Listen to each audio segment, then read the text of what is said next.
Shalom, selamat pagi Bapak Ibu yang dikasihi Tuhan. Kita bersyukur hari ini Allah memperkenankan kita. Allah senantiasa menjaga, memelihara, Dia melindungi kita. Sehingga hari ini dengan penuh bahagia, dengan penuh sukacita, kita tersapa oleh sabdanya. Mari kita rindu untuk mendengarkan sabda Allah. Berdoa. Kebahagiaan sukacita senantiasa kami alami. Pengharapan, kekuatan menjadi jaminan daripada Allah. Karena itu kami rindu untuk disapa sabda Tuhan. Bersabdalah, kami telah sedia mendengar. Dalam nama Tuhan Yesus kami berdoa. Amin. Bapak Ibu yang dikasihi Tuhan, Artos edisi Jumat 22 Oktober 2021, bacaan dari Yeremia 26 ayat 1 sampai 15. Yesaya 26 ayat pertama sampai 15. Yeremia mau dibunuh karena menubuatkan kemusnahan bait suci. Nabi Uria dihukum mati. Pada permulaan pemerintahan Yoyakim anak Yosia Raja Yehuda, datanglah firman ini dari Tuhan bunyinya. Beginilah firman Tuhan, berdirilah di pelataran rumah Tuhan dan katakanlah kepada penduduk segala kota Yehuda yang datang untuk sujud di rumah Tuhan segala firman yang kuperintahkan untuk kau katakan kepada mereka.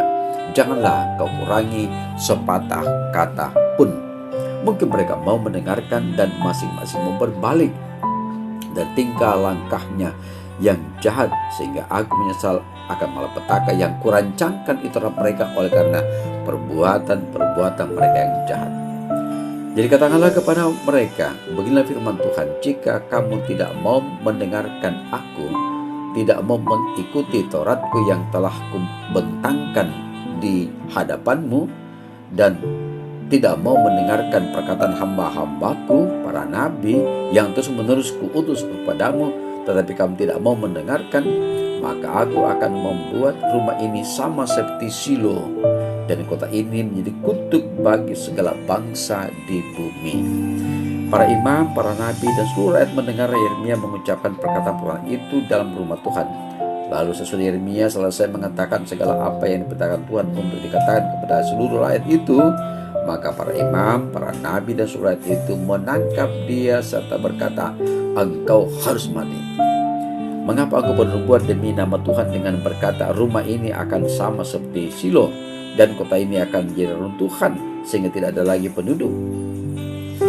Dan seluruh rakyat berkumpul mengerumuni Yeremia di rumah Tuhan.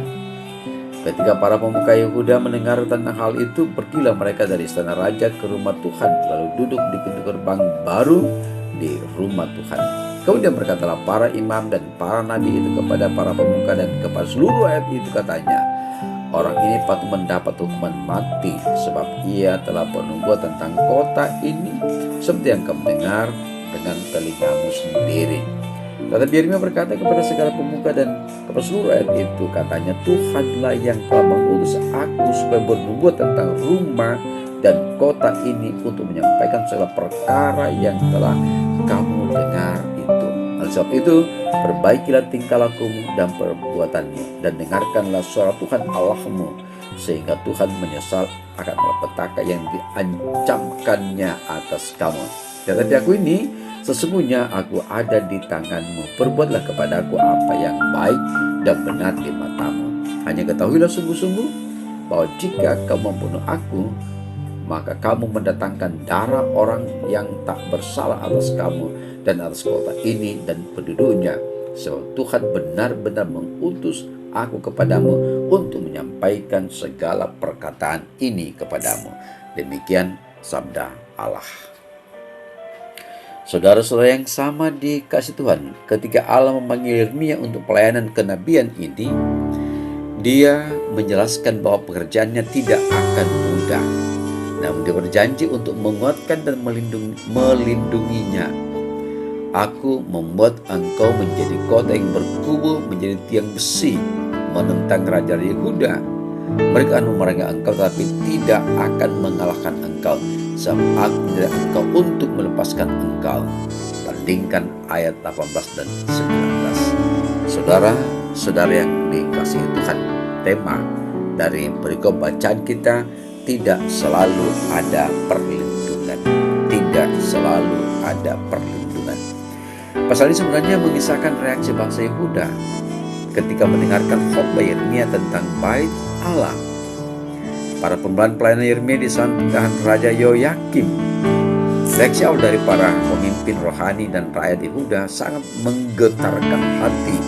Mereka menangkap Yeremia untuk dihukum mati sebab ia dinilai telah berkhianat terhadap bangsa dan negaranya. Menerima reaksi yang demikian di awal pelayanannya tentu membuat Yeremia gentar dan takut. Tetapi keadaan ini tidak membuat Yeremia berdiam diri. Sebaliknya ia mengajukan pembelaannya. Pembelaan diri ini tidak dimaksudkan untuk mendapatkan pengampunan, karena dia memahami benar bahwa secara manusia musuh-musuhnya mempunyai kekuasaan dan kekuatan untuk membunuhnya. Tapi ia pun yakin bahwa hidupnya ada di tangan Tuhan. Pembelaan diri Yeremia ternyata agak memberi kelegaan, sehingga para pemuka dan seluruh rakyat memutuskan untuk membatalkan hukuman mati bagi Yeremia, karena mereka mengetahui bahwa berbicara atas nama Allah bukan merupakan pelanggaran hukum yang berat.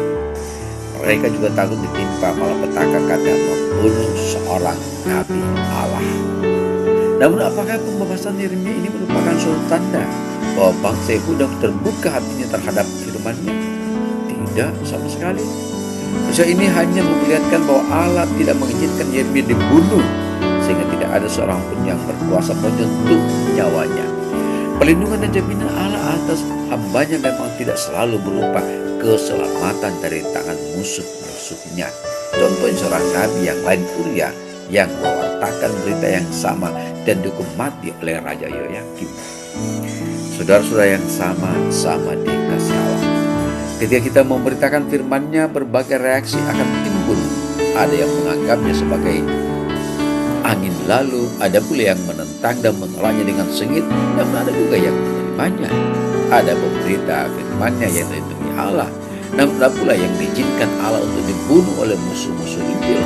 Salah satunya jaminan bagi Kristen yang mau menjadi seorang Yeremia adalah bahwa Allah berkuasa mutlak atas hidup mati hambanya, dan firman-Nya harus diperdengarkan.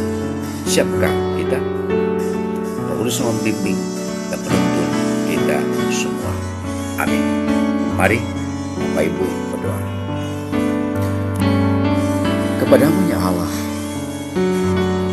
dan hanya kepadamu selalu dinaikkan ucapan syukur, dan pula hanya padamu lah dipohonkan perlindungan, pernaungan, jaminan kehidupan ini dengan segala risiko.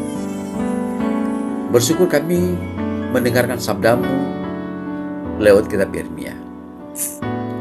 Risiko menyampaikan kebenaran lewat sabda kebenaran. Namun yang pasti bahwa Allah akan tetap melindungi umat Tuhan dalam mewartakan firman kebenaran. Karena itu ucapan syukur kami naikkan padamu. Kami semakin diperkaya, semakin melihat karya Allah, jaminan daripada Allah dalam menghidupi hidup ini.